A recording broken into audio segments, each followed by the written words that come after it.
വാണീഗുണാനുകഥനേ ശ്രവണൗ കഥായാം ഹസ്തൗ ച കർമ്മസു മനസ്തവ പാദയോർനഃ സ്മൃത്യാം ശിരസ്തവ നിവാസജഗത്പ്രണാമേ ദൃഷ്ടിഃ സതാം ദർശനേസ്തു ഭവത്തനൂനാം. ഗോവിന്ദനാമസങ്കീർത്തനം ഗോവിന്ദ ഗോവിന്ദ. ഹരി ഓം. ഹരേ കൃഷ്ണ. രണ്ടാമത്തെ സ്കന്ധത്തിലെ 5-ാമത്തെ അധ്യായം. ഈ അധ്യായത്തിൽ തത്വങ്ങളുടെ ഉൽപ്പത്തി, പ്രപഞ്ചത്തെ ഭഗവാൻ എങ്ങനെ നിർമ്മിച്ചു എന്നൊക്കെ വർണ്ണിക്കുകയാണ്. ബ്രഹ്മ നാരദ സംവാദം. പണ്ട് ബ്രഹ്മാവിനോട് നാരദർ ചോദിച്ചു, സത്യലോകത്തിൽ വച്ചിട്ട് ഈ കാണുന്ന ദൃശ്യമായ പ്രപഞ്ചം എങ്ങനെയാണ് ഉണ്ടായത്, ഇതിൻ്റെ സ്വരൂപം എന്താണ്? അതിനുത്തരമായിട്ട് ബ്രഹ്മാവ് പറഞ്ഞു, വാസ്തവത്തിൽ ഇതൊക്കെ ഭഗവാൻ തന്നെ. നമ്മൾ അതുറപ്പിക്കുക, ഈ പറഞ്ഞ കാര്യം ഉറപ്പിക്കുക. തത്വത്തിൽ ഇതെല്ലാം ഭഗവന്മയമാണ്.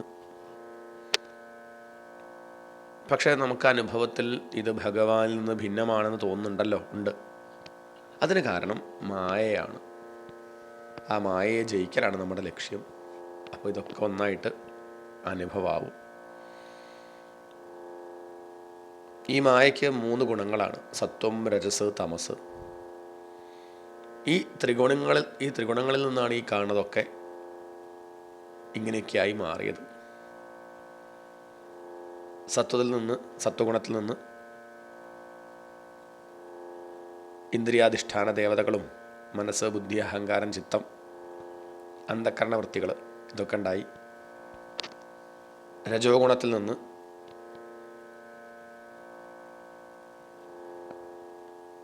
ശ്രോത്രം, ത്വക്ക്, ചക്ഷുസ്, രസന, ഘ്രാണം എന്ന് പറഞ്ഞാൽ കണ്ണ്, മൂക്ക്, നാക്ക്, ചെവി, ത്വക്ക് എന്ന ജ്ഞാനേന്ദ്രിയങ്ങളും പോരാ.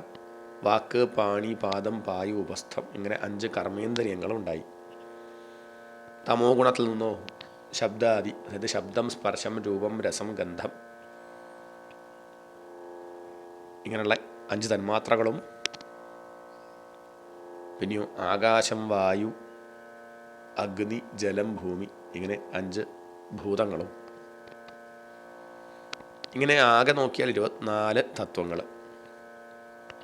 ഇവ പരസ്പരം വിരുദ്ധങ്ങളായതുകൊണ്ട് തുടക്കത്തിൽ ഇത് യോജിച്ചില്ല.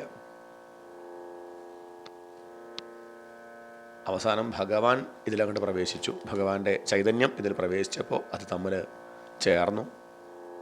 അതൊരു സ്വർണ്ണമയമായ അണ്ഡമായി കുറേ കാലം ജലത്തിലങ്ങനെ വർത്തിച്ചു. അതിൽ നിന്നാണ് പിന്നെ വിരാട്ടിൻ്റെ ഉദ്ഭവം.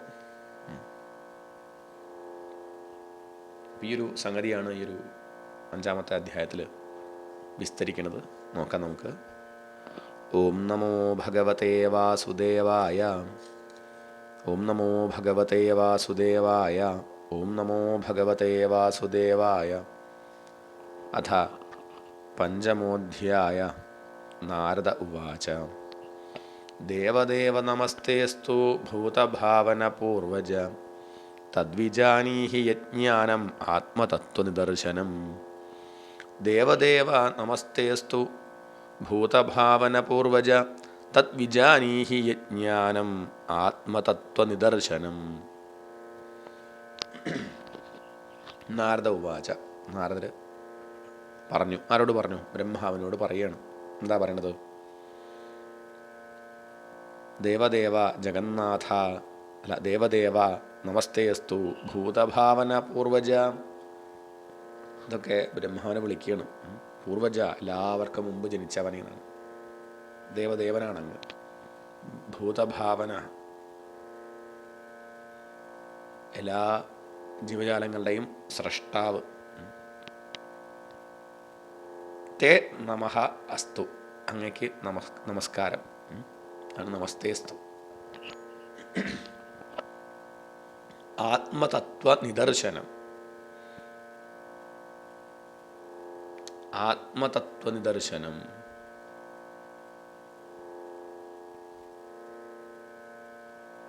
ആത്മതത്വത്തെ ദർശിപ്പിക്കുന്നതായ അല്ലെങ്കിൽ ആത്മതത്വം കണ്ടെത്താൻ ഉപയുക്തമായ ജ്ഞാനം, അറിവ്, യത് യാതൊന്നോ തത് വിജാനീഹി, അത് വിശേഷിച്ച് ഉപദേശിച്ചു തന്നാലും വിശേഷമായി അറിയിപ്പിക്കണം എന്ന് പറഞ്ഞാൽ അത് ഉപദേശിച്ചു തരണേ. ഇതാണ് സംഗതി. ബ്രഹ്മാവിനെ സമീപിച്ച് ഒരു ദിവസം നാരദർ ചോദിച്ചതാണിത്. അങ്ങ് ദേവന്മാരുടെ ദേവനാണ്, ജനങ്ങളെ സൃഷ്ടിക്കുന്നത് അങ്ങാണ്, ആദിയിലുള്ളവനാണ്, അങ്ങയ്ക്ക് നമസ്കാരം. ഒരു ചോദ്യമാണ് എനിക്കുള്ളത്. ആത്മതത്വത്തെ ബോധിപ്പിക്കുന്ന ജ്ഞാനത്തെ എനിക്ക് ഉപദേശിച്ച് തരണേ, അതിനുള്ള കാരുണ്യം അങ്ങേക്ക് ഉണ്ടാവണേ. ഇതാണ് ചോദ്യം. വ്യക്തല്ലേ? രണ്ടാമത്തെ ശ്ലോകത്തിലേക്ക് പോവാം. 2.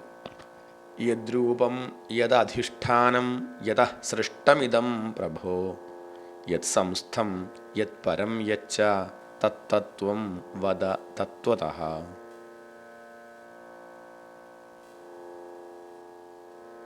യദ്രൂപം യദധിഷ്ഠാനം യതഃ സൃഷ്ടമിദം പ്രഭോ യത് സംസ്ഥം യത് പരം യച്ച തത്തത്വം വദ തത്വതഃ. എന്താ പറയണത്? ബുദ്ധിമുട്ടുള്ള പദങ്ങൾ വല്ലതും ഉണ്ടോ? യദ്രൂപം യദധിഷ്ഠാനം. യദ്രൂപം ഏതൊന്നിനാൽ രൂപം കൊടുക്കപ്പെടുന്നത് എന്നർത്ഥം.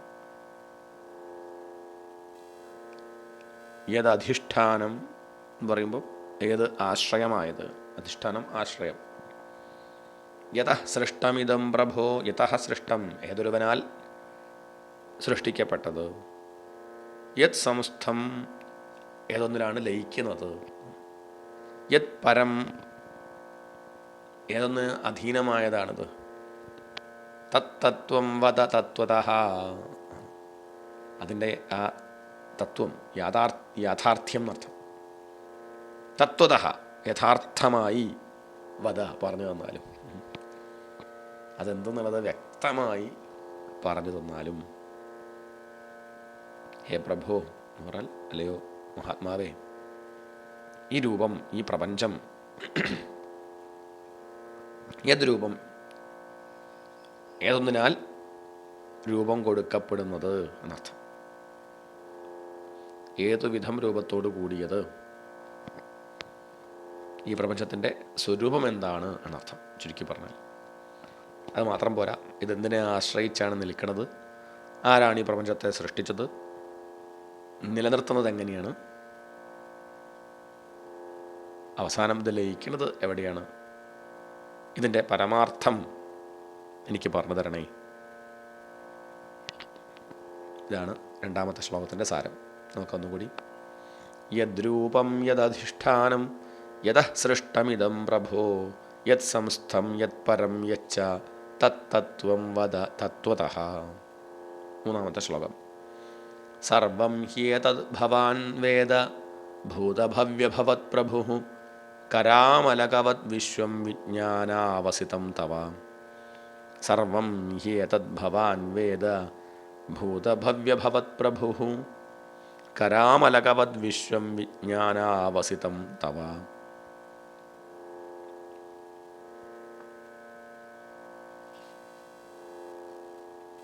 സർവം എന്ന് പറഞ്ഞാൽ മുഴുവൻ, എല്ലാം. ഹി ഏതത്, ഏതത് ഹി സർവം, ഏതത് സർവം ഇത് മുഴുവൻ, ഇതെല്ലാം. വേദ ഭവാൻ വേദ അങ്ങേക്ക് അറിയാം, ഭവാൻ വേദ അറിയുന്നു. ഭൂതഭവ്യഭവത് പ്രഭു അങ്ങ് എങ്ങനെയുള്ളവനാണ്? ഭൂതഭവ്യഭവത് പ്രഭുവാണ്. ഭൂതം ഉണ്ടായത്, ഭവ്യം ഉണ്ടാവാൻ പോകുന്നത്, ഭവത്ത് ഉണ്ടായിക്കൊണ്ടിരിക്കുന്നത്. ഇങ്ങനെ ഉണ്ടായതും ഉണ്ടാവാൻ പോകുന്നതും ഉണ്ടായിക്കൊണ്ടിരിക്കുന്നതും ആയ വസ്തുക്കളെ, അങ്ങനെയുള്ള വസ്തുക്കളെ കൊണ്ടു നടക്കുന്ന ആളാണ് അങ്ങ്. അതിൻ്റെയൊക്കെ അടിസ്ഥാനം അങ്ങയിലാണ്. അങ്ങാണ് അതിൻ്റെയൊക്കെ പ്രഭു. അതാണ് ഭൂതഭവ്യ ഭവത് പ്രഭു. അങ്ങനെയുള്ള അങ്ങ് വിശ്വം കരാമലകവത്ത്, ഈ ലോകത്തെ ഉള്ളം കയ്യിൽ വെച്ച നെല്ലിക്ക പോലെ, തവ അങ്ങയുടെ വിജ്ഞാനാവസിതം, ആ ഒരു പദമാണ് ഒന്ന് ശ്രദ്ധിക്കേണ്ടത്. വിജ്ഞാനാവസിതം, വിശേഷജ്ഞാനത്താൽ നിശ്ചയിക്കപ്പെട്ടത്, വിശിഷ്ടജ്ഞാനത്താൽ സുനിശ്ചിതമായത്.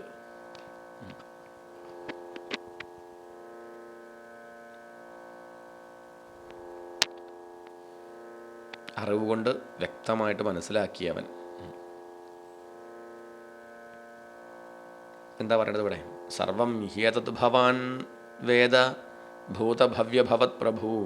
അങ്ങ് ഭൂതഭവ്യഭവത് പ്രഭുവാണ് എന്ന് പറഞ്ഞാൽ കഴിഞ്ഞ കാലത്തുണ്ടായവയും ഇപ്പോൾ സംഭവിച്ചുകൊണ്ടിരിക്കുന്നവയും ഭാവിയിൽ സംഭവിക്കാൻ പോകുന്നതുമായ എല്ലാത്തിൻ്റെയും പ്രഭുവാണ് അങ്ങ്. അറിവ് എന്ന് പറഞ്ഞാൽ അങ്ങേക്ക് ഇതിനെ പറ്റിയൊക്കെ വ്യക്തമായിട്ടുള്ള അറിവുണ്ട്. ഇതുപോലെ ഉള്ളം കയ്യിൽ നെല്ലിക്ക പോലെ അങ്ങ് ഈ പ്രപഞ്ചത്തെ മുഴുവൻ അറിയുന്നു. ഭാഗികമായിട്ടല്ല, ലേശല്ല, മുഴുവനായിട്ട് അങ്ങ് അറിയുന്നുണ്ട്.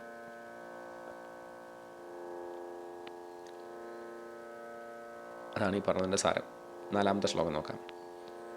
യദ്വിജ്ഞാനോ യദാധാരോ യത്പരസ്ത്വം യദാത്മകഃ ഏകസൃജസി ഭൂതാനി ഭൂതൈരേവാത്മമായയാ. യദ്വിജ്ഞാനോ യദാധാരോ യത്പരസ്ത്വം യദാത്മകഃ ഏകഃ സൃജസി ഭൂതാനി ഭൂതൈരേവാത്മമായയാ.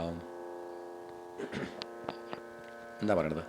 യദ്വിജ്ഞാനോ യദാധാരോ യത്പരസ്ത്വം യദാത്മകഃ. യദ്വിജ്ഞാനഃ, ഏതൊരുവനിൽ നിന്ന് ജ്ഞാനം ആർജിച്ചവൻ. യദ്വിജ്ഞാനഃ, യദാധാരഃ, ഏതൊരാൾ ആശ്രയമായിട്ടുള്ളവൻ. യത്പരഃ,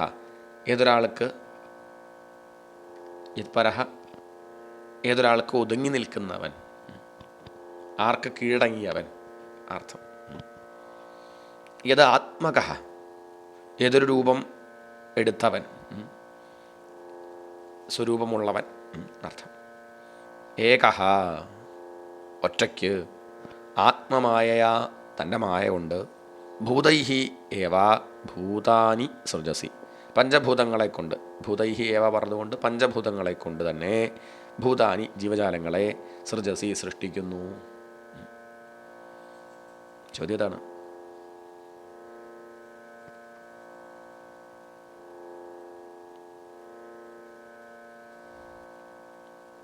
യത് വിജ്ഞാനോ യത് ആധാരോ യത് പരസ്ത്വം യദാത്മകഃ ഏകസൃജസി ഭൂതാനി ഭൂതൈരേവാത്മമായയാ.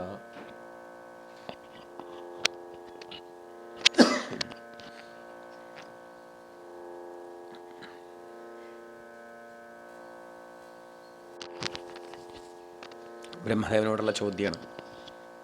ഈ ചോദ്യത്തിനൊരു കാരണം എന്താ വെച്ചാൽ, നാരദമഹർഷി അതുവരെയും കരുതിയത് ബ്രഹ്മദേവൻ സ്വതന്ത്രൻ എന്നാണ്. അദ്ദേഹം എല്ലാത്തിനെയും സൃഷ്ടിക്കുന്നു. പക്ഷെ അദ്ദേഹവും തപസ് ചെയ്യണത് കാണുമ്പോൾ അദ്ദേഹത്തിൻ്റെ മുകളിലൊരാളുണ്ടോ, അദ്ദേഹവും ഭജിക്കുന്ന ഒരാൾ, ആ ഒരു സംശയം നിമിത്തമാണ് ഈ ഒരു ചോദ്യം ഇവിടെ. അങ്ങേക്ക് ഈ ജ്ഞാനമുണ്ടായത് ആരിൽ നിന്നാണ്? അങ്ങേക്കും ആശ്രയമായിരിക്കുന്നത് ആരാണ്? അങ്ങയേക്കാൾ ശ്രേഷ്ഠനായ ആരെങ്കിലും ഉണ്ടെങ്കിൽ അതാരാണ്? വാസ്തവത്തിൽ അങ്ങയുടെ സ്വരൂപം എന്താണ്? ഇത്രയാണ് ചോദ്യം. നോക്കാം നമുക്ക് 5-ാമത്തെ ശ്ലോകം. ആത്മൻ ഭാവയസേതാനി ന പരാഭാവയൻ സ്വയം ആത്മശക്തിമവഷ്ടഭ്യ ഊർണനാഭിരിവാക്ലമഃ. ആത്മൻ ഭാവയസേതാനി ന പരാഭാവയൻ സ്വയം ആത്മശക്തിമവഷ്ടഭ്യ ഊർണനാഭിരിവാക്ലമഃ. ഊർണനാഭി 8 കാലി, ഇവ എന്ന പോലെ, അക്ലമഹ എന്ന് പറഞ്ഞാൽ ശ്രമരഹിതനായിക്കൊണ്ട്, ഒരു ക്ഷീണവും ഇല്ലാതെ, അതാണ് അക്ലമഹ, ക്ലേശമില്ലാതെ എന്നർത്ഥം. ആത്മൻ ഭാവയസേ താനി ന പരാഭാവയൻ സ്വയം. എട്ടുകാലി നൂലുണ്ടാക്കണത് എങ്ങനെയാണ്, വല ഉണ്ടാക്കണത് എങ്ങനെയാണ്? എട്ടുകാലി തന്നിൽ നിന്ന് തന്നെ നൂല് പുറമേക്ക് പ്രകാശിപ്പിക്കുന്നത് പോലെ സ്വന്തം ശക്തി കൊണ്ട് ഭഗവാൻ തന്നിൽ നിന്ന് തന്നെ ഈ പ്രപഞ്ചത്തെ സൃഷ്ടിക്കുന്നു, തന്നിൽ തന്നെ നിലനിർത്തുന്നു. ആത്മൻ ഭാവയസേ താനി ന പരാഭാവയൻ സ്വയം ആണ്. ന പരാഭാവയൻ, തന്നെത്താൻ ഒരു കുറച്ചിലും വരുത്താതെ തന്നെ താനി അവയെ ആത്മൻ ഭാവയസേ തന്നിൽ നിലനിർത്തി വരുന്നു.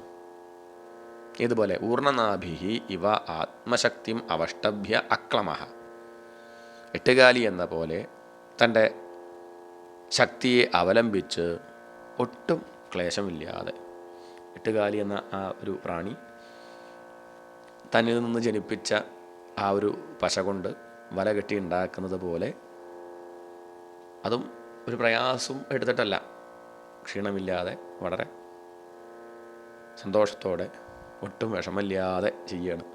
ഇതുപോലെ ഭഗവാനും ഒരു കഷ്ടവും കൂടാതെ തൻ്റെ ശക്തി കൊണ്ടുണ്ടാക്കിയ ഈ ഭൂതങ്ങളെ കൊണ്ട് ലോകങ്ങളെ ഉണ്ടാക്കിയതിന് ശേഷം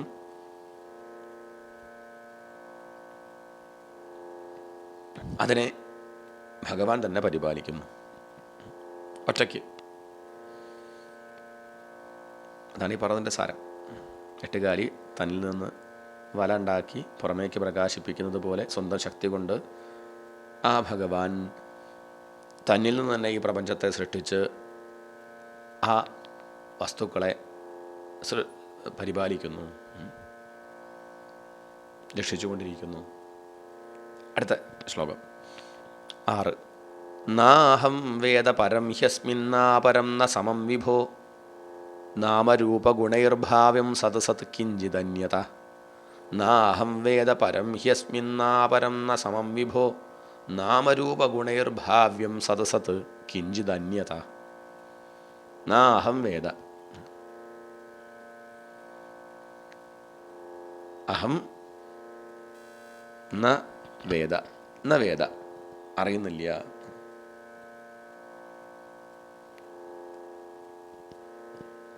വിവിധ നാമങ്ങളോടും രൂപങ്ങളോടും ഗുണങ്ങളോടും കൂടിയവയായി ഈ ജഗത്തിനെ നമ്മൾ കാണപ്പെടുന്നു. വാസ്തവത്തിൽ ആ കാണുന്നതൊക്കെ ഭഗവാൻ തന്നെയാണ്, വലുതായും ചെറുതായും നിസ്ഥൂലമായും സൂക്ഷ്മമായും. ചിലതൊക്കെ കണ്ടുകൊണ്ട് കാണാൻ സാധിക്കും, ഇനി കാണാൻ സാധിക്കാത്തത് വേറെ. അത് കാണണമെങ്കിൽ പല യന്ത്രങ്ങളെയും നമ്മൾ ആശ്രയിക്കണം, പല ഉപകരണങ്ങളെയും ആശ്രയിച്ച് നമുക്ക് ചിലതൊക്കെ കാണാൻ സാധിക്കും. അതും ഭഗവാൻ തന്നെ. കാണപ്പെടുന്നതും ഇപ്പം കാണാൻ സാധിക്കാത്തതും എല്ലാ വസ്തുക്കളും സ്ഥൂലവും സൂക്ഷ്മവും ഒക്കെ ഭഗവാൻ തന്നെ. ഭഗവാൻ അന്യമായി മറ്റൊരു വസ്തുവും ഇല്ല. അതാണ് സദസത് കിഞ്ചിത് അന്യത. അത് ഓർത്ത് വയ്ക്കുക. കിഞ്ചിത് അന്യത, ഏതെങ്കിലും ഒന്ന്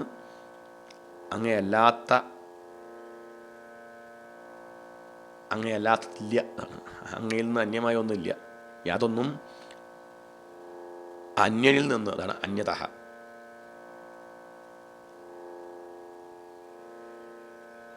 അങ്ങയിൽ നിന്നല്ലാതെ മറ്റൊരാളിൽ നിന്ന് ഉണ്ടായതായിട്ട് ഒന്നുമില്ല. അല്ലയോ പ്രഭോ, ഹേ വിഭോ, അഹം അസ്മിൻ നാമരൂപഗുണൈഹി ഭാവ്യം, ഞാൻ ഈ ലോകത്തിൽ നാമം രൂപം ഗുണം എന്നിവയുടെ വൈവിധ്യങ്ങളാൽ, അതാണ് നാമരൂപഗുണൈഹി,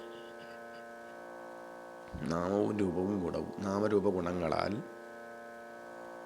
ഭാവ്യം അനുഭവപ്പെടാവുന്നതും, സത് സ്ഥൂലം അസത് സൂക്ഷ്മം. ശ്രദ്ധിക്കണം, ഇങ്ങനെയൊക്കെ ഈ പദങ്ങൾക്കൊക്കെ ഇവിടെ ഇങ്ങനെയാണ് അർത്ഥം. സത്ത് എന്ന് പറഞ്ഞതുകൊണ്ട് സ്ഥൂലമായത്, അസത്ത് എന്ന് പറഞ്ഞതുകൊണ്ട് സൂക്ഷ്മമായിരിക്കുന്നത്. കിഞ്ചിത് ഏതെങ്കിലും ഒന്ന്, അന്യത അങ്ങിൽ നിന്ന് അന്യമായിട്ട് മനസ്സിലാക്കുന്നില്ല. അങ്ങിൽ തന്നെയാണ് ഈ കാണുന്ന സ്ഥൂലവും സൂക്ഷ്മവുമായിട്ടുള്ള എല്ലാം ഉണ്ടായത്.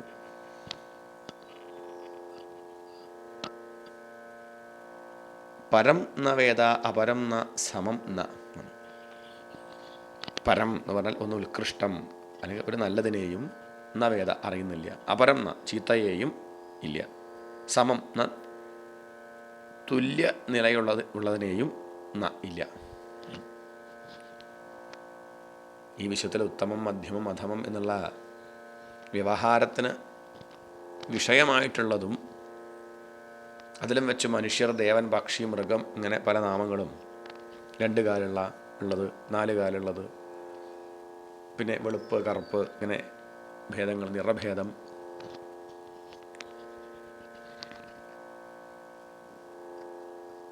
സ്ഥൂലം ആയിട്ടുള്ളത്, സൂക്ഷ്മമായിട്ടുള്ളത് എല്ലാം മറ്റൊരു വസ്തുവിൽ നിന്ന് ഉണ്ടായതായിട്ട് ഞാൻ അറിയുന്നില്ല എന്ന് പറഞ്ഞാൽ ഒക്കെ അങ്ങയിൽ നിന്ന് ഉണ്ടായതാണ്. എല്ലാം അങ്ങയിൽ നിന്ന് ഉദ്ഭവിച്ചതാണെന്നേ ഞാൻ അറിയുന്നുള്ളൂ. പിന്നെന്താ പറയണത്? എന്നിട്ട് ചോദിക്കുകയാണ് നാരദർ, ഇങ്ങനെയൊക്കെയാണ് നാരദർ ഇപ്പം ഇവിടെ പറയണത് ഒക്കെ ബ്രഹ്മാവിൽ നിന്നുള്ളതായിട്ട്, ബ്രഹ്മാവ് ഉണ്ടാക്കിയതായിട്ട് എന്നാണ് പറയണത് കേട്ടോ. എന്നിട്ടും അങ്ങനെയുള്ള അങ്ങ് എന്ത് ചെയ്യുന്നു? സഭവാനചരത് ഘോരം തപ എന്നാണ്.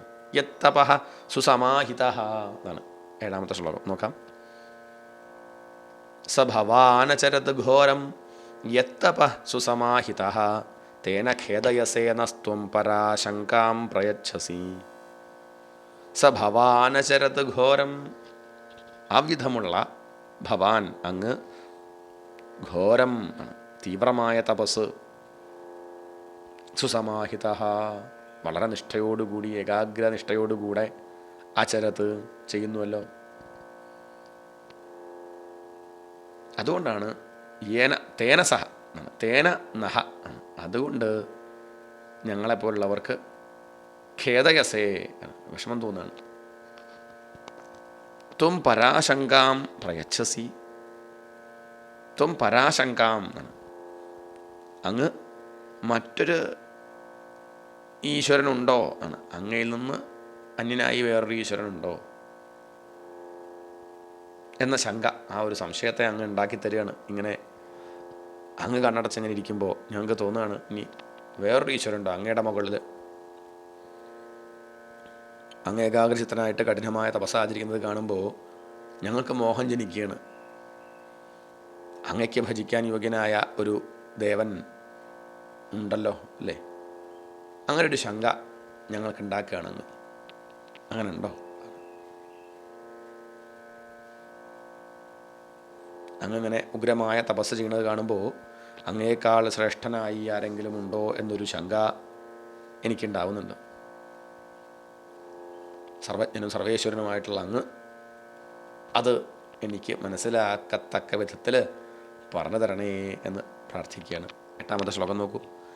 ഏതന്മേ പൃച്ഛത സർവം സർവജ്ഞ സകലേശ്വര വിജാനീഹി തഥൈവേദം അഹം ബുദ്ധിയനുശാസിത.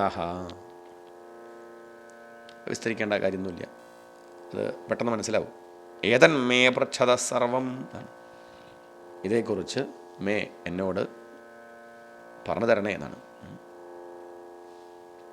എല്ലാം അറിയുന്ന സർവജ്ഞനായ സകലേശ്വരനായ എല്ലാം അറിയുന്ന സർവേശ്വര, ഏതത് പൃച്ഛത മേ, ഇതേക്കുറിച്ച് ചോദിച്ചുകൊള്ളുന്ന മേ എന്നോട്, അനുശാസിത ഉപദേശിക്കപ്പെട്ട, അഹം ഞാൻ, ഇതം സർവം ഇത് മുഴുവൻ, ബുദ്ധിയെ യഥാ ഏവ വിജാനീഹി ശരിയായി ബോധിക്കും വണ്ണം, വിജാനീഹി പറഞ്ഞ് ധരിപ്പിച്ചാലും, എല്ലാം അറിഞ്ഞും എല്ലാറ്റിനും പ്രഭുവുമായിരിക്കുന്ന അലയോ ദേവദേവ, ഞാൻ ചോദിച്ചതായ ഈ സംഗതി, ഈ ചോദ്യം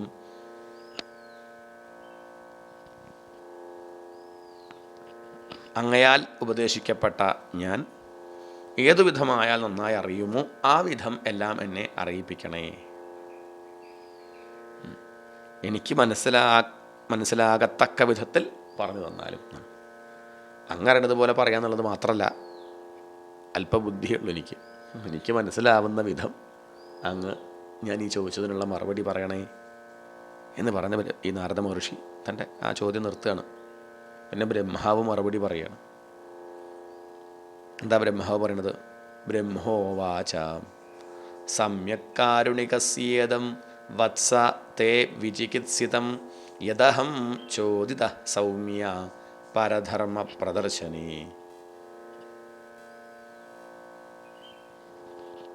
സമ്യക് കാരുണികസ്യേദം വത്സ തേ വിചികിത്സിതം യദഹം ചോദിത സൗമ്യ പരധർമ്മ പ്രദർശനേ. എന്താ പറയണത്?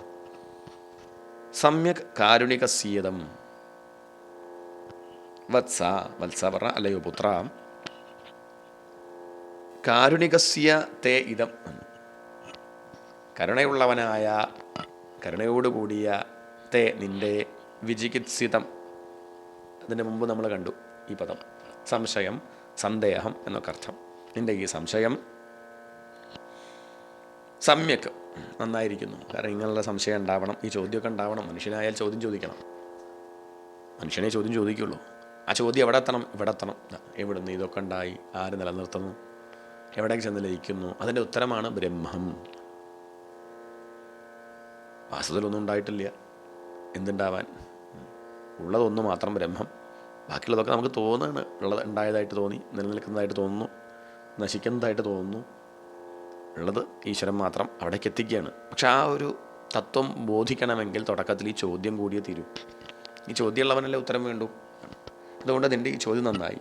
സമ്യക്ക് യത് എന്തുകൊണ്ടെന്നാൽ ഭഗവത് വീര്യദർശനേ, ഭഗവാന്റെ മാഹാത്മ്യം പ്രകാശിപ്പിക്കുന്ന ധർമ്മേ, ധർമ്മത്തിൽ അല്ലെങ്കിൽ കർത്തവ്യത്തിൽ അഹം ചോദിത, ഞാൻ പ്രോത്സാഹിതനായി. നാരദരെ, ഉണ്ണി നീ ചോദിച്ചത് നന്നായി. കാരണം എന്തുകൊണ്ടെന്നാൽ ആ ഭഗവാന്റെ പരമപുരുഷൻ്റെ ആ കേമത്വം, ആ മാഹാത്മ്യം പ്രകാശിപ്പിക്കുന്നതിൽ നീ എന്നെ ഉത്സാഹിപ്പിച്ചിരിക്കുന്നു. നീ ചോദിച്ചതുകൊണ്ടല്ലേ എനിക്കിപ്പോൾ അതാ ഭഗവാന്റെ മാഹാത്മ്യം പറയാൻ സാധിക്കുന്നത്. ഭഗവാന്റെ വീര്യത്തെ, മാഹാത്മ്യത്തെ വർണ്ണിക്കാൻ സംഗതി വരുത്തിയ ഈ പ്രശ്നം, ആ ചോദ്യം കൊണ്ട് നീ എൻ്റെ നേരെ കാരുണ്യം കാണിച്ചു. കാരണം എനിക്കിനി കുറച്ച് നേരം ആ ഭഗവാന്റെ മഹിമ പറയാനുള്ള അവസരം നീ ഉണ്ടാക്കി തന്നില്ലേ. അതാണ് കരുണയോടുകൂടിയ എന്ന് ബ്രഹ്മാവ് നാരദരെ വിളിക്കാൻ കാരണം. എന്താ പറയണത്? സമ്യക് കാരുണികസ്യേദം വത്സതേ വിചികിത്സിതം യദഹം ചോദിത സൗമ്യ പരധർമ്മ പ്രദർശനേ. അവിടെ പരധർമ്മ പ്രദർശനേ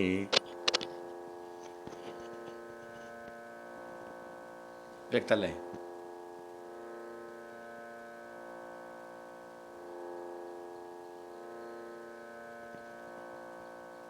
അവിടെ രണ്ട് പാഠമുണ്ട്. അതാണ് ഒന്ന് സൂചിപ്പിച്ചത്. ഭഗവത് വീര്യദർശനേ എന്നും കാണാം, പരധർമ്മ പ്രദർശനം എന്നും കാണാം. 9ാമത്തെ ശ്ലോകത്തിൽ പരമപുരുഷൻ്റെ ധർമ്മത്തെ പ്രദർശിപ്പിക്കുന്നതിൽ എന്നൊരർത്ഥം. ഭഗവത് വീര്യദർശനെ, ഭഗവാന്റെ അപദാനങ്ങളെ അല്ലെങ്കിൽ ഭഗവാന്റെ മഹാത്മ്യത്തെ പ്രദർശിപ്പിക്കുന്നതിൽ. ഭഗവാൻ ഒക്കെ ഒരേ അർത്ഥമാണ്. അവിടെ പാഠഭേദം ഉണ്ടെന്നുള്ളത് ശ്രദ്ധയിൽപ്പെടുത്തുകയാണ്. പരധർമ്മ പ്രദർശനെ അല്ലെങ്കിൽ ഭഗവത് വീര്യദർശനെ, ഭഗവാന്റെ മഹിമകളെ പ്രതിപാദിക്കുവാൻ ബ്രഹ്മാവിന് ഇവിടെ സന്ദർഭം ഉണ്ടായതുകൊണ്ട് ആണ്. അതെങ്ങനെയുണ്ടായി? നാരദർ ചോദിച്ചുകൊണ്ടല്ലേ. അപ്പം അതൊരു അനുഗ്രഹമായിട്ട് കണക്കാക്കുകയാണ് ബ്രഹ്മാവ്. അതുകൊണ്ടാണ് ബ്രഹ്മാവ് ഇവിടെ നാരദരെ കാരുണികൻ എന്നൊക്കെ പറഞ്ഞത്.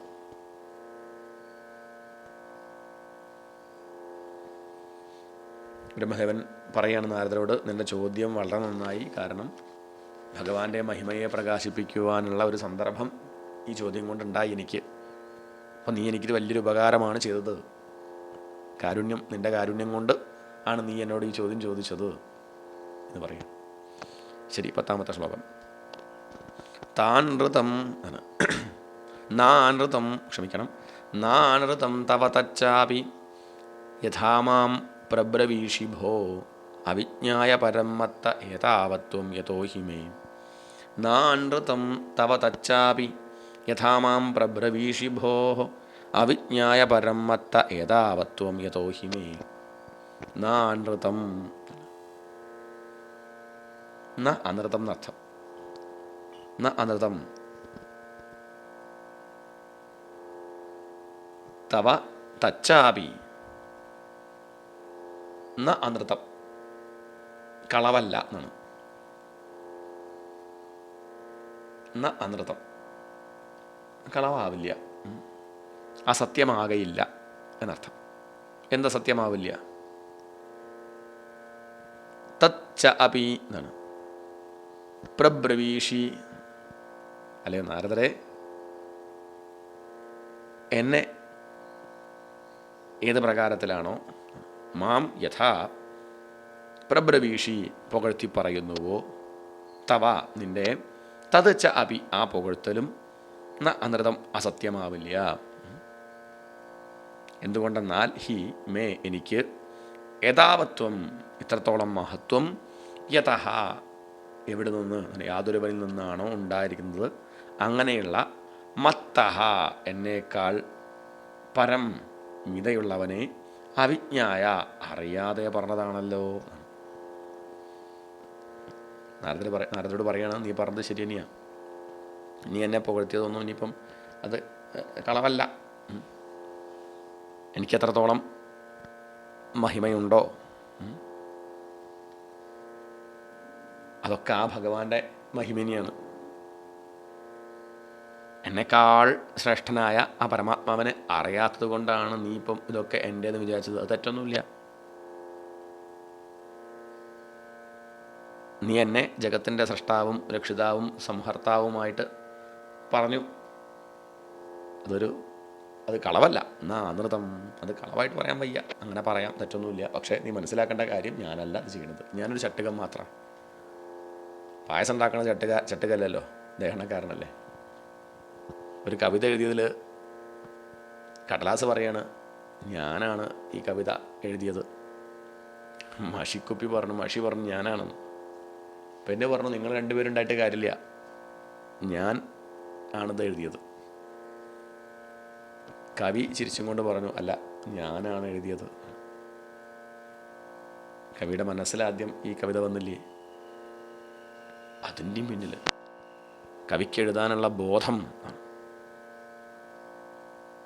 എവിടുന്ന് കിട്ടി? എഴുതാനെങ്കിലും ഒരു ശക്തി വേണ്ടേ? അപ്പം ഇതൊക്കെ പറയാം, പെന്നാണ്, പെൻസിലാണ്, അല്ലെങ്കിൽ കടലാസാണ്, അല്ലെങ്കിൽ മഷിയാണെന്നൊക്കെ പറയാം.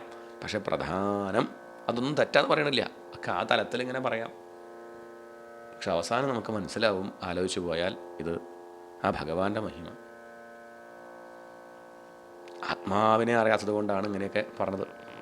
ആ ഭഗവാനെ, പരമാത്മാവിനെ അറിയാത്തത് കൊണ്ടാണ് ഈ ജഗത്തിൻ്റെ സൃഷ്ടാവും ഇതിൻ്റെ രക്ഷിതാവും ഇതിനെ സംഹരിക്കുന്നതും ഒക്കെ ഞാനാണ് നീ പറഞ്ഞത്. അതുകൊണ്ട് നീ പറഞ്ഞത് നാ അനൃതം, അത് കളവല്ല, തെറ്റാന്നൊന്നും പറയണില്ല.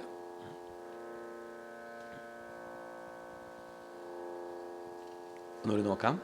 നാ അനൃതം തവ തച്ചാപി യഥാ മാം പ്രബ്രവീഷി ഭോ അവിജ്ഞായ പരം മത്ത ഏതാവത്വം യതോ ഹി മേ. 11. യേന സ്വരോജിഷാ വിശ്വം. ഇനി 11, 12 ഒരുമിച്ച് നോക്കാം. അന്വയം. യേന സ്വരോജിഷാ വിശ്വം രോചിതം രോചയാമ്യഹം യഥാർക്കോ അഗ്നിർയഥാ സോമോ യഥർക്ഷഗ്രഹതാരകാഃ തസ്മൈ നമോ ഭഗവതേ വാസുദേവായ ധീമഹി യന്മായയാ ദുർജയയാ മാം ബ്രുവന്തി ജഗദ്ഗുരും. യേന സ്വരോജിഷാ വിശ്വം രോചിതം രോചയാമ്യഹം യഥാർക്കോ അഗ്നിർയഥാ സോമോ യഥർക്ഷഗ്രഹതാരകാഃ തസ്മൈ നമോ ഭഗവതേ വാസുദേവായ ധീമഹി യന്മായയാ ദുർജയയാ മാം ബ്രുവന്തി ജഗദ്ഗുരും. എന്താ പറയണത്? സ്വരോജിഷ, സ്വയം പ്രകാശിച്ചുകൊണ്ടിരിക്കുന്ന, യേന യാതൊരുവനാൽ, രോചിതം പ്രകാശിതമായ, വിശ്വം ഈ ലോകത്തെ, അർക്കഹ അഗ്നിഹി യഥാ എന്നാണ്, യഥാർക്കോ അഗ്നിര്യഥാ എന്നാണ്. അർക്കഹ അഗ്നിഹി യഥ, സൂര്യനെപ്പോലെയും അഗ്നിയെപ്പോലെയും, സോമഹ യഥാ ചന്ദ്രനെപ്പോലെയും, വൃക്ഷഗ്രഹതാരകാഹ യഥാ എന്നാണ്, നക്ഷത്രങ്ങൾ, ഗ്രഹങ്ങൾ, താരകങ്ങൾ എന്നിവയെപ്പോലെയും,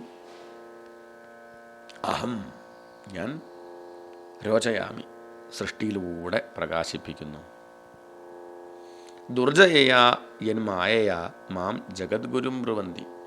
ജയിക്കാൻ പ്രയാസമേറിയ ആ ഭഗവാന്റെ മായ കൊണ്ട് എന്നെ ലോകത്തിൻ്റെ കാരണഭൂതനായിട്ട് ആളുകളൊക്കെ പറഞ്ഞു വരുന്നു.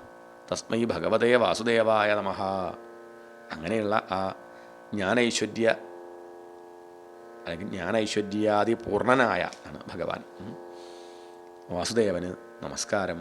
ധീമഹി, ഞാൻ മനസ്സുകൊണ്ട് ധ്യാനിക്കുന്നു.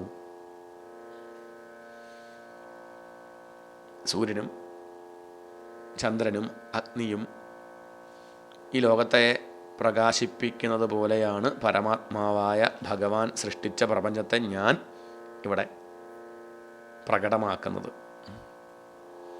സൂര്യൻ പ്രപഞ്ചത്തെ സൃഷ്ടിച്ചു പറയാൻ പറ്റുമോ? ഇല്ല. സൂര്യൻ ഉള്ളത് കൊണ്ട് നമ്മൾ പകല് ഈ പ്രപഞ്ചത്തെ കാണുന്നു എന്നൊക്കെ വേണമെങ്കിൽ പറയാം. സൂര്യനാണ് ഇതിനെ സൃഷ്ടിച്ചത്, സൂര്യൻ താമരയെ വിളിച്ചുണർത്തുന്നു എന്നൊക്കെ നമ്മൾ പറയാറില്ലേ. ഇതുപോലെ ബ്രഹ്മാവാണ് സൃഷ്ടിച്ചതെന്നൊക്കെ പറയാം. അത്രയേ ഉള്ളൂ. ബ്രഹ്മാവ് തന്നെ പറയാം. സൂര്യൻ പ്രകാശിപ്പിക്കും പോലെ രാത്രിയാണെങ്കിൽ അഗ്നി വിളക്ക് കത്തിച്ച് നമ്മൾ ഈ കാണുന്ന വസ്തുക്കളെയൊക്കെ നമ്മൾ അനുഭവിക്കുന്നില്ലേ. ഈ കാണുന്ന ഈ വസ്തുക്കളെയൊക്കെ നമ്മൾ കാണുന്നത് വിളക്ക് അല്ലെങ്കിൽ തീയിൻ്റെ സഹായം കൊണ്ടാണ്.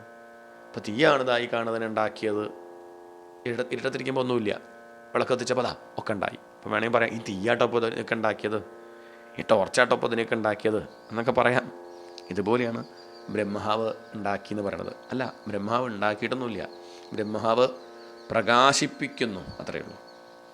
സൂര്യനും ചന്ദ്രനും അഗ്നിയൊക്കെ ചെയ്യുന്നത് പോലെ പരമാത്മാവായ ഭഗവാൻ സൃഷ്ടിച്ച പ്രപഞ്ചത്തെ ആരാണ് എന്നൊരു ശ്രദ്ധിക്കുക. പരമാത്മാവായ ഭഗവാൻ സൃഷ്ടിച്ച ഈ പ്രപഞ്ചത്തെ ഞാൻ പ്രകടമാക്കി തീർക്കുന്നു എന്നേ ഉള്ളൂ. അപ്പം സൃഷ്ടിച്ചതാരാ? ഭഗവാനാണ്. ആ ഭഗവാൻ നമസ്കാരം. ഭഗവാൻ വാസുദേവനെ ഞാൻ മനസാ നമസ്കരിക്കുന്നു എന്ന് ബ്രഹ്മാവ്. ഒന്നുകൂടി ആ ശ്ലോകം നോക്കാം. യേന സ്വരോജിഷാ വിശ്വം രോചിതം രോചയാമ്യഹം യഥാർക്കോഗ്നിർയഥാ സോമോ യഥർക്ഷഗ്രഹതാരകാഃ തസ്മൈ നമോ ഭഗവതേ വാസുദേവായ ധീമഹി യന്മായയാ ദുർജയയാ മാം ബ്രുവന്തി ജഗദ്ഗുരും. കായേന വാചാ മനസേന്ദ്രിയൈർവാ ബുദ്ധ്യാത്മനാ വാ പ്രകൃതേ സ്വഭാവാത് കരോമി യദ്യത് സകലം പരസ്മൈ നാരായണായേതി സമർപ്പയാമി. സ്വസ്തി പ്രജാഭ്യ പരിപാലയന്താം ന്യായേന മാർഗേണ മഹിം മഹീശാഃ. ഗോബ്രാഹ്മണേഭ്യഃ ശുഭമസ്തു നിത്യം. ലോകാ സമസ്താ സുഖിനോ ഭവന്തു. ലോകാ സമസ്താ സുഖിനോ ഭവന്തു. ഹരേ രാമ രാമ രാമ ഹരേ ഹരേ, ഹരേ കൃഷ്ണ കൃഷ്ണ കൃഷ്ണ ഹരേ ഹരേ.